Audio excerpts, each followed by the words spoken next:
Okay, you're rolling. Hello, welcome back to My Divine Light with Lance and Patty Lamans. We're now up to chapter 5 and we're creating what you could call cliff notes for you in reviewing each chapter. This one is I Am the Way, and Lance will start with the preview to it from the book, You Are Divinely Made. Okay. The book, You Are Divinely Made. The chapter 5, I Am the Way. We give praise with gratitude to thy mighty unfolding love, flowing over or under all which is. Let it fill us thoroughly, erupting from our feet out through our heads, springing up into its abundant outpouring of heavenly dust, turning all in its path into magical beings. You are the great essence, ebulliently bubbling up in us, your ever essence. Okay, that's the opening statement. Okay, now, first of all, this chapter is about us moving forward. That's what the whole book is about. But this chapter directs our attention to the fact that if we don't decide where we're going, we're not going to go anywhere. We are the ones that choose the directions of our life. There's no God that comes down and makes our life what it is. Now, that may sound contradictory because God's idea of our life is embedded in us, and that's a perfect idea. And we have put our misconceptions onto that perfect idea, and because of that, that has filled the mind with these false conceptions of what life is, and that is turned into our experience. And these experiences are what could be called mental experiences.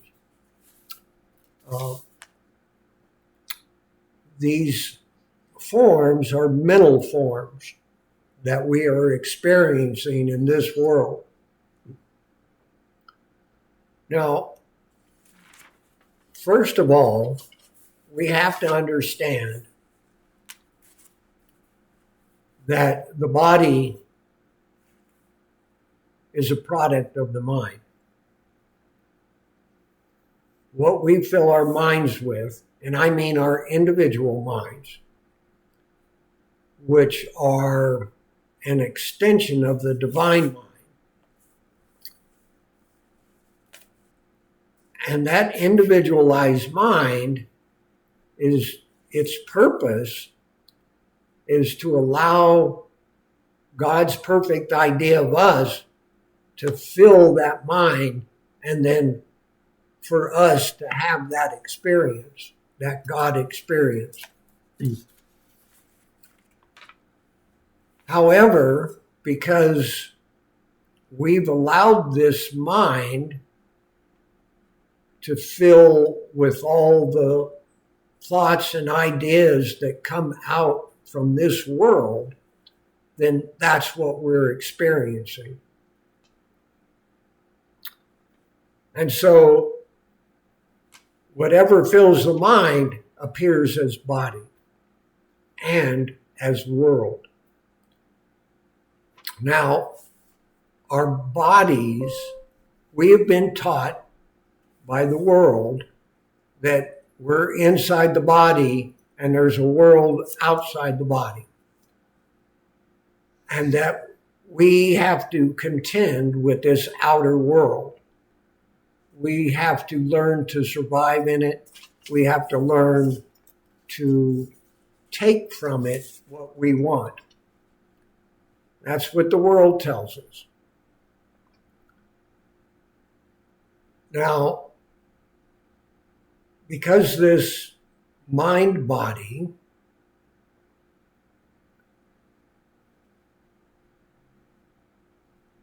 is a product of the mind. And let us understand that there's only one form, and that form is continuous, infinite, omnipresent, undividable, one form. Everything that we see in this world, there's not two forms, there's one form. And on that one form, these mental constructs are built, these mental images of what we call body and world. And they're made up of quantum particles. So on top of this God substance, this one God substance forms with the mind, forms these quantum particles, atoms, molecules, cells, bodies, etc. And so at first we've got to get this idea that these cells are made up of mind, and it is mind made and mind projected. And all the particles in this whole universe, all the atoms and quantum particles, are all mind substance, built on the one true substance, the one God substance. And that is what we experience. So the mind isn't building something on its own, it's building what is filled in the mind. What we allow the mind to fill with is what it builds as our experience, our body and our world experience. Now, all these particles, so all the cells in our body, all the particles in our body are constantly breaking down and dispersing out of our body. And at the same time, particles from the universe, atoms and molecules, are moving into our body through the pores of our skin, through our mouth and nose. All these particles are coming in, and other particles are going out. So we realize that outside of the skin, the world tells us what we are inside the skin is different than what is outside the skin. And we followed that idea. And that is what's gotten us into trouble. In reality, our so-called body and our so-called world are one. They're one and the same. The world that you live in is your extended body. That's the truth of everyone. And so if you look at these particles that are leaving your body, the particles that are coming into your body, if you take for a moment and think about what's outside of your skin, you'll realize all these particles inside, a lot of these particles are breaking down and they're leaving the body. And other particles are coming in and becoming part of the body. Now, why doesn't that change the body? Why doesn't the particles coming in be something different? Why don't you look different now with these new particles coming in? And the reason is because your body is a mind image. And regardless of what particles come into your body, the mind transforms it into what you look like or what you believe you are, is really what it is. What you believe you are, which has been coming from this world, all the thoughts and ideas of this world has been telling you what you are, and you've accepted that, and that has transformed your body into what you look like. Now, below all that, behind all that, is this spirit, our inner spirit, and that inner spirit has in it the perfect idea of who we are, the perfect pattern of our forms.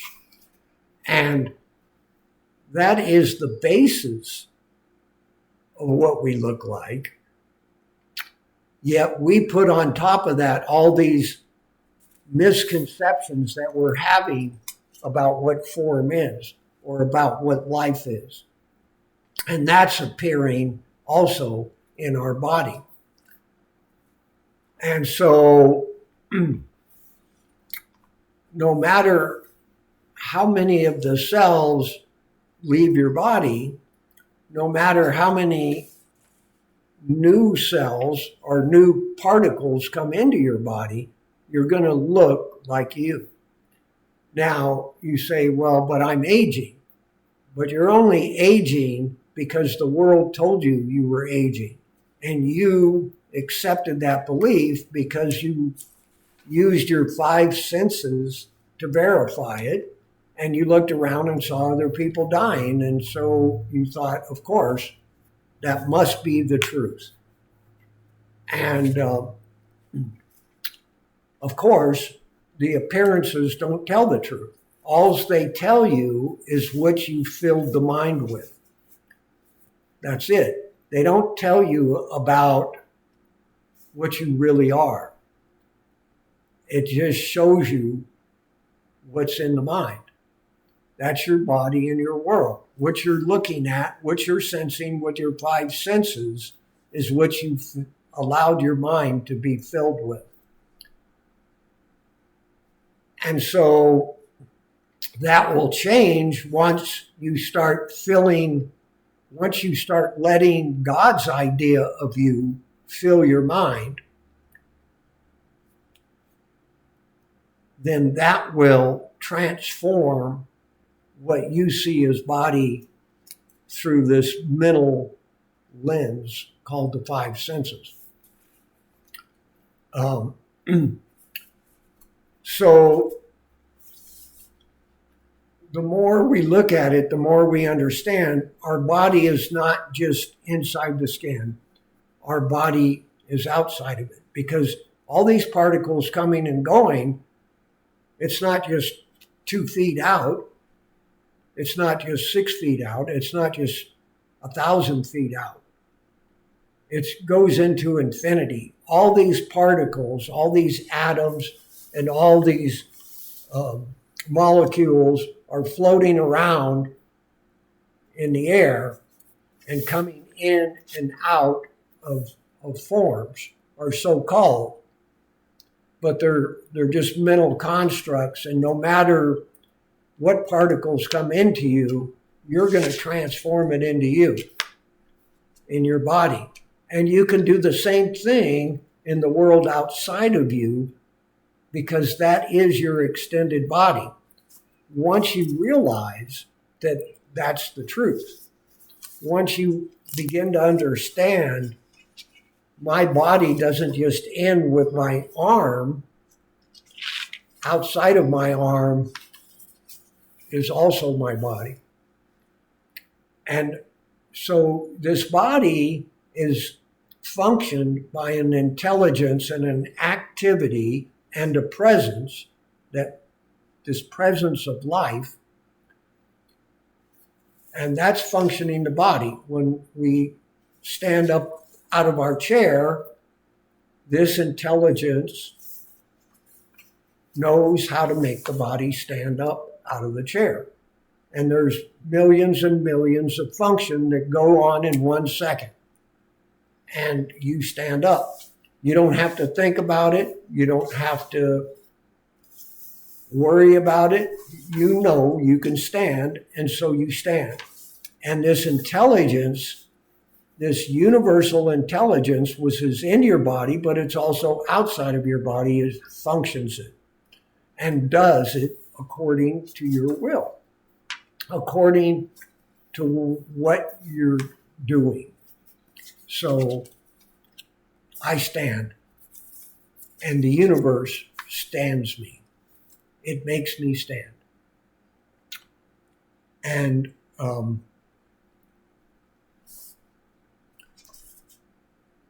so that same intelligence will also function everything outside your body.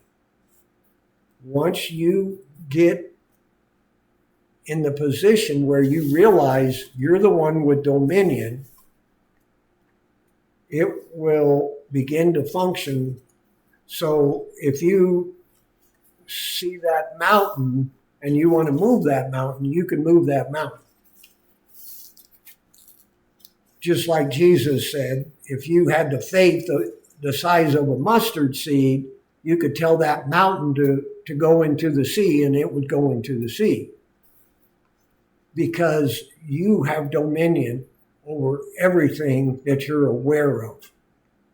Everything that you see as your body and world is your dominion.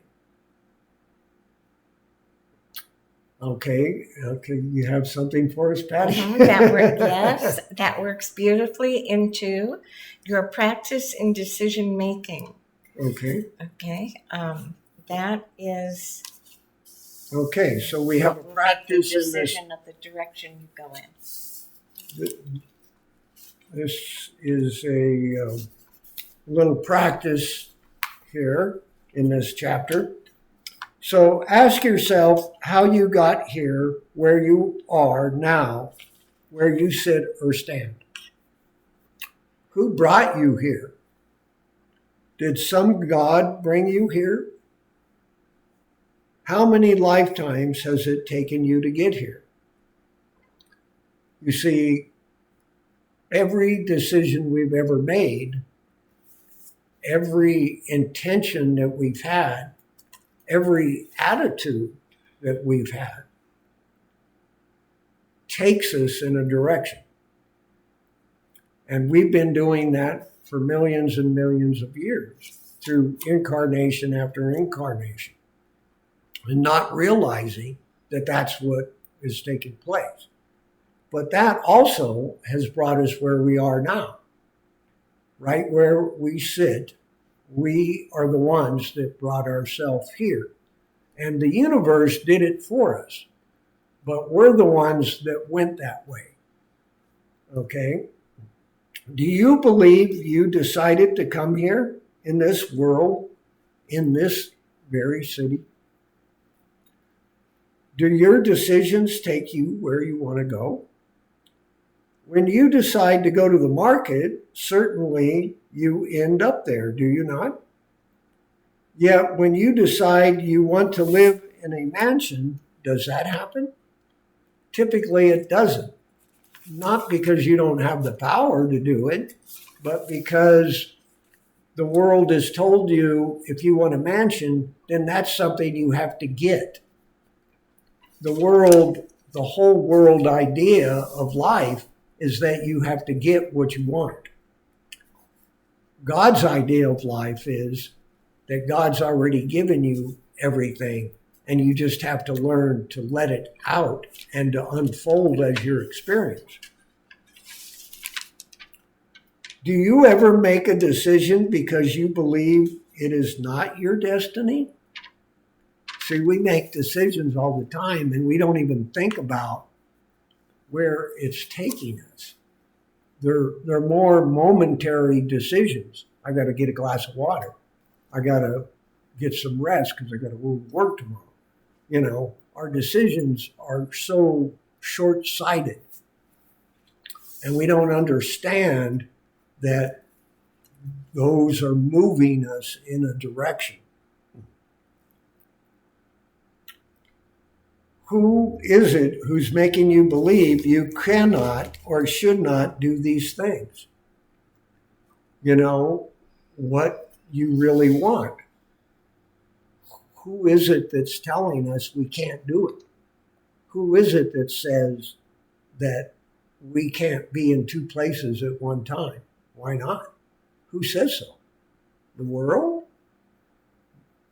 Is the world, what the world says, the truth? What the world says is not the truth. Jesus called it the father of lies. When you think long and hard about how you got where you are now, then start thinking about where you go from here. So this is what we have to start doing. And not just, what am I going to do for the next 5 years? Not just the next 100 years, the next 1,000 years. We have to start looking ahead and understanding that our decisions go with us eternally. Now, we can change those decisions as we move along. And the biggest problem is that we keep switching our decisions. We keep changing our idea. And so, and that happens because we don't really know our own heart.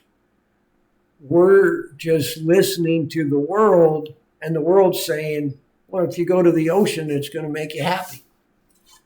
And so you try and go to the ocean so you can be happy. But see, you're being led by the world.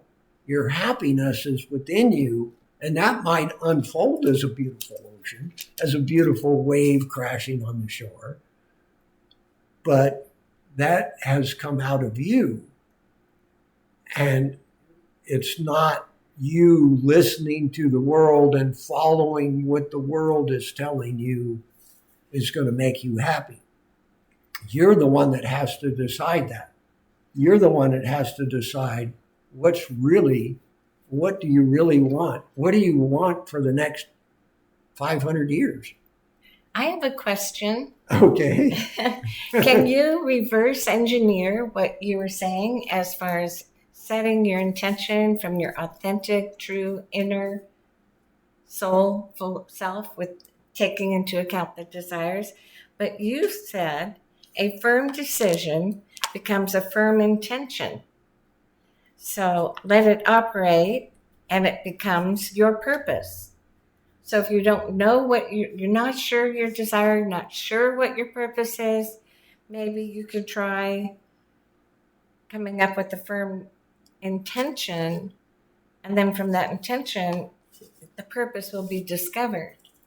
Well, right. And so what we need to do is we need to stop listening to what the world's telling us is going to make us happy. And you warn, don't send mixed signals. And start listening, going within, taking the time to sit in meditation and prayer, and start listening and finding within yourself what your true desire is, what your true joy is, what is really going to make you the happiest person in the world. That comes from here. You can't get it out here anywhere. You can't figure it out with the mind. It has to be found within and then felt. And then when that becomes your intention and that becomes your motivation, then you're on your way to that desire. Like you say, follow your heart. Follow your heart. That's right. Okay. Do you want to walk in the kingdom of God?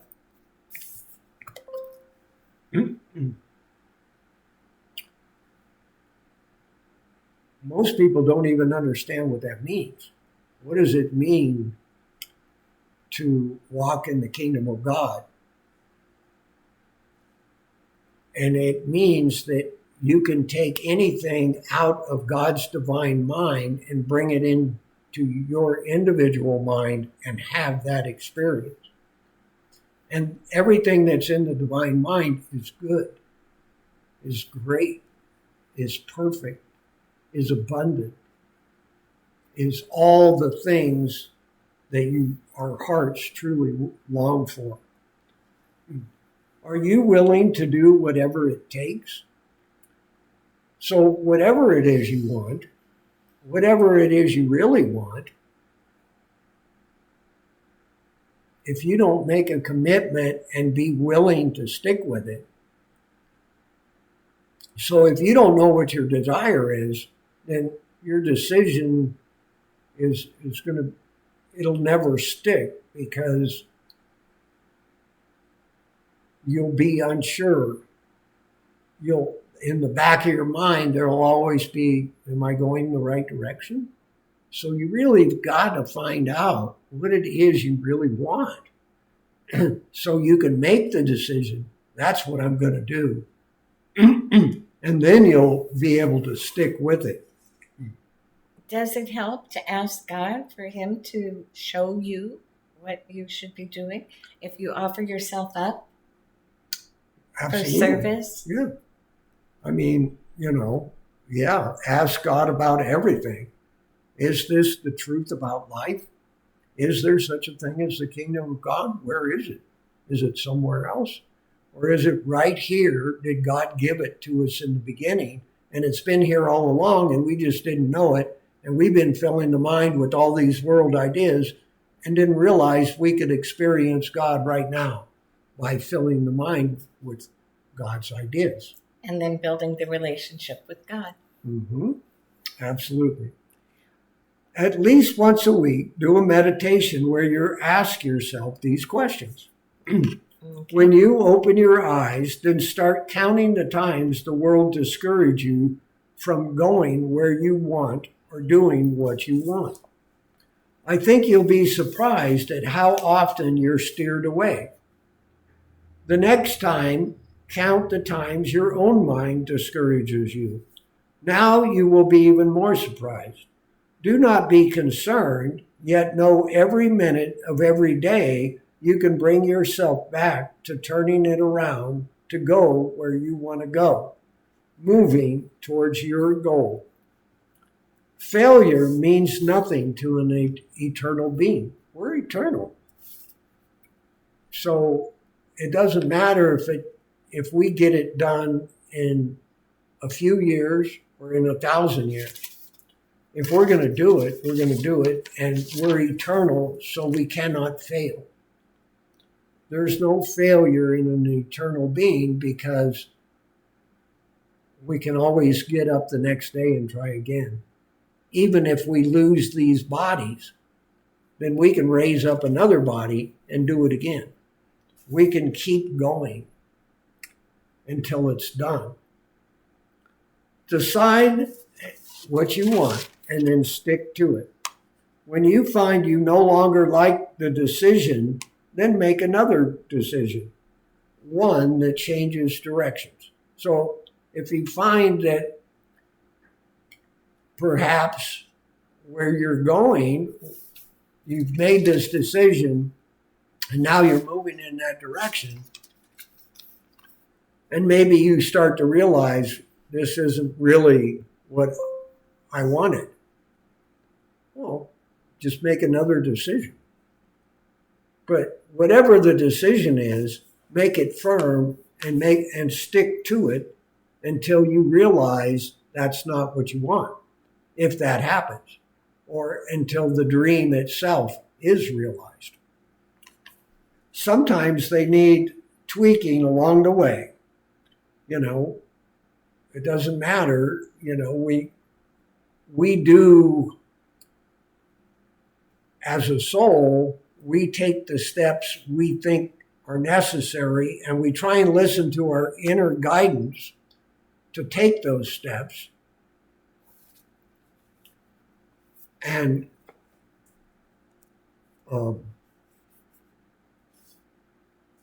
sometimes, it needs to be tweaked.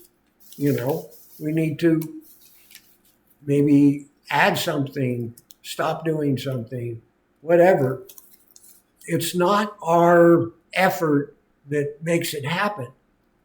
It's God's activity and God's intelligence that makes it happen.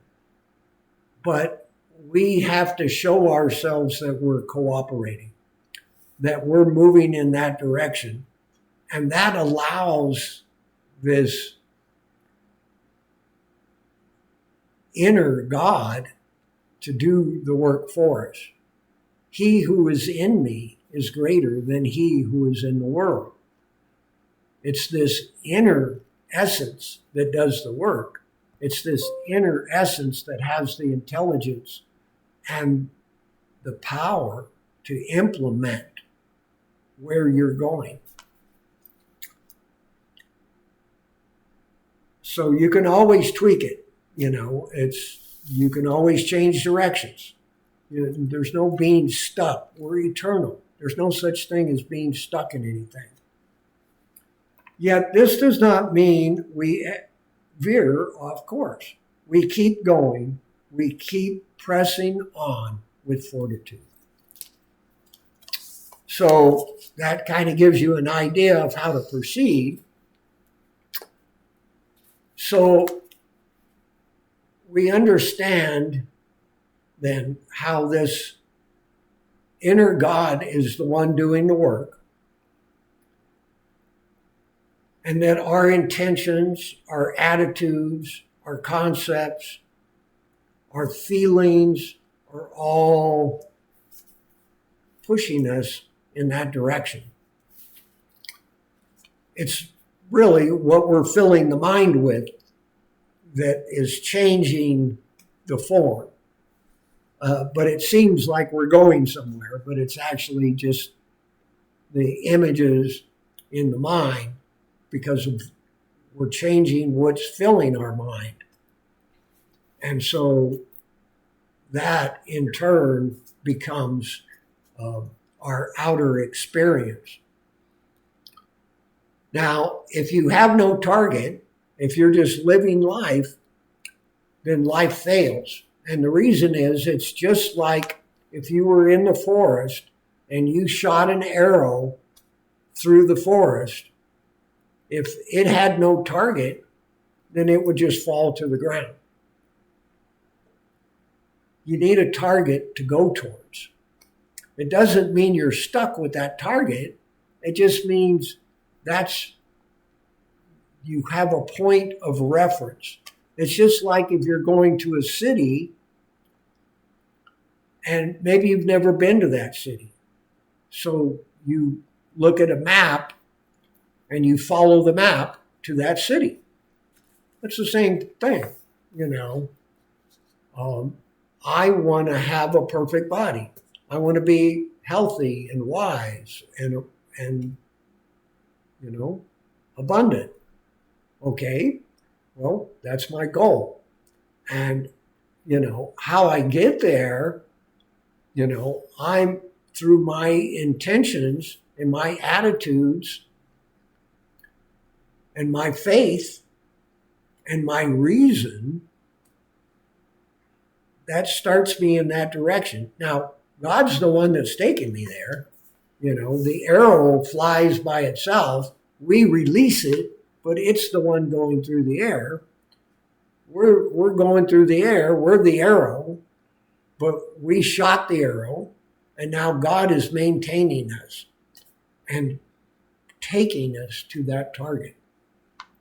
Is that what you meant when you said only one power operates in you? You are the conductor unfolding the universe, and yet the inner intelligence does the work for you. Reanalyze your thinking and world beliefs and reset if necessary. But I really like the quote that you had before it. Don't send the universe mixed signals. Don't say, even to yourself, negative declarations like, I wish I was healthy. Because then you don't understand, why did I get sick? Well, why did you get sick? By saying, I wish I was healthy. Right. So if you say, I wish I was healthy, you're telling your universe that you're not healthy. Because how could you wish to be healthy if you're not unless you were not healthy? So basically, you think you're telling the universe you want to be healthy, but you're really telling the universe that you're not healthy. I'm not healthy. Act accordingly. Right. So, And it does. and then the universe It will. responds, and then we say, why am I sick? So we have to take the attitude that I embody good health. what God is, I am. Okay. And what I am, the world is. And what that means is that God's perfect idea of me is perfect health without an opposite. And so as you begin to watch your thoughts and look to see, because you want to keep track of it, because once you decide what you really want, what you're going to spend your eternal life doing, then you have to watch your thoughts and your feelings and see if they're in line with that. And you'll find that often they aren't. And there's a little slip of the tongue, like Patty just brought up, that, if you say, I want to be rich, then you're claiming that you're not rich. But Jesus said, thou art rich. You already are rich. God's already filled his divine mind with everything that he's thought of as creation. And you can have any part of that by drawing it out from within you, by getting back out of the mind and realizing it's the soul that decides what fills the mind. Either it fills it with the knowledge of the world, which is not the truth. Even though there might be the truth about the truth in the world, it's not the actual truth. The actual truth can only be found within you. So you have to go into meditation. You have to go get into your soul and realize, I'm not the mind, I'm not the body, I'm not the world. Those are my outer expressions. Those are expressions of me, but they're not who I really am.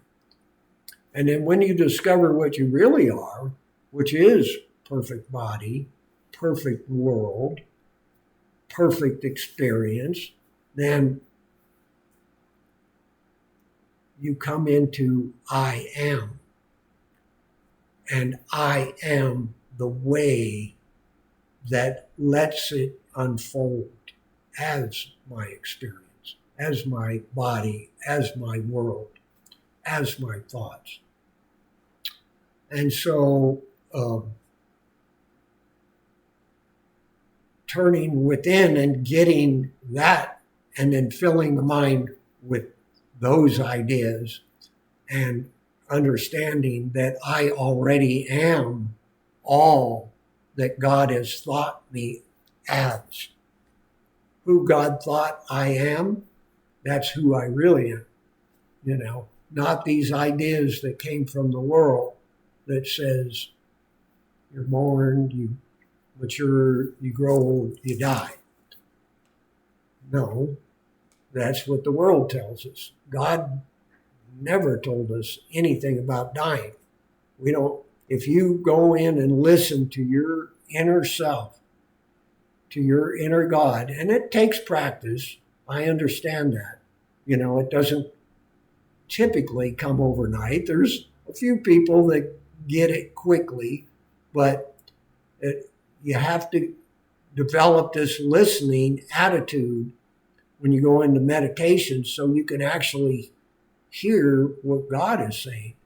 God is saying, you are my beloved son, and I'm perfectly pleased with you because I gave you everything and you have it all. And I understand that you're not experiencing it, but that's only because you don't know you have it. I am the way.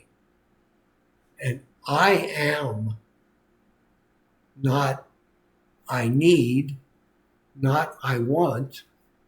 I already have all that the Father has. And because my consciousness is God's consciousness. our consciousness is God's consciousness. We are an individualized consciousness of the one supreme consciousness. And our consciousness is God consciousness. And that consciousness will form whatever fills our heart with joy. If our decision isn't filling us with joy, if we're not excited about what our decision is, if we're not excited knowing that because we're eternal, we can accomplish it, regardless of how long it takes, even though we want it to be quicker, but regardless, if that doesn't give us joy and excitement, then we need to go back in and rethink what our decision is and come up with whatever it is that's really going to make us joyful, what's really going to make us happy eternally, not just momentarily. All the things that come out of the world, all those ideas about getting things, trying to find happiness out here in the world, those are all temporary. And if you get happy, it's going to be short-lived. Even if it lasts a whole lifetime, when you think about your eternal life, it's just a drop in the bucket. It's so short, you know. You want something that's going to last for 1,000 years, that's going to last hundreds and hundreds of years. You know, look forward into your future, your real future, your eternal future. And then you are on your way, because I am the way. Not perfect timing. Okay? That reminds me, there was a question. Okay. It was from last week. It had to do with the fourth dimension. Uh-huh. It had to do with the fact that you were saying you've got to look through God's eyes. And that the more you can accommodate, you're aligning yourself up with your higher consciousness, God's consciousness, consciousness in you, and the more you are able to focus on that, is that going to put you in the fourth dimension? Well, it's going to help. Yeah, it's going to help you get there. That is, this is a principle that will help make it easier, because what this book is all about is about shifting out of all these ideas of mortality into the ideas from God that is immortality. And so that shift, there's a lot of different principles we use to help us get there. But one that Patty brought up, that looking through God's eyes, when you go into meditation, and during some of your meditations, think about, how does God see this? How does God see the world? Does he think, oh, this is a bad world? Or does he think, I've given all of humanity everything they've ever needed. There's infinite supply. And yet, he does realize that you don't realize that as an individual soul, you have forgotten your place with God, and that you are whole. You are all he made you as right now. And the only reason you're not experiencing it is because you've accepted what the world has been telling you as truth. And that never was the truth. We didn't know it. I mean, we had no way of knowing it until we started to go within and ask God and to see the world through God's eyes. And then it begins to reveal itself that life is something completely different than anything we ever imagined. We are the cause of the heart beating. We're not alive because the heart beats. The heart beats because we are alive and present in this moment, and that is the cause of the heart beating. That is the cause of the body, the cause of the world experience. And we have been given dominion through the power of choice and the power of giving, because what we give, we receive. What we choose takes us in that direction. And so as we begin to watch what we're choosing and what we're giving, and this is not about giving things out here in the world, moving money around, taking money out of this account, giving it to somebody else's account. That has very little to do with it. It's about what you give out of yourself, out of your true depths. And maybe that'll appear out here as monetary gifts or other types of friendly gifts. That'll appear outwardly as that, but for it to be something lasting, it has to come from within you.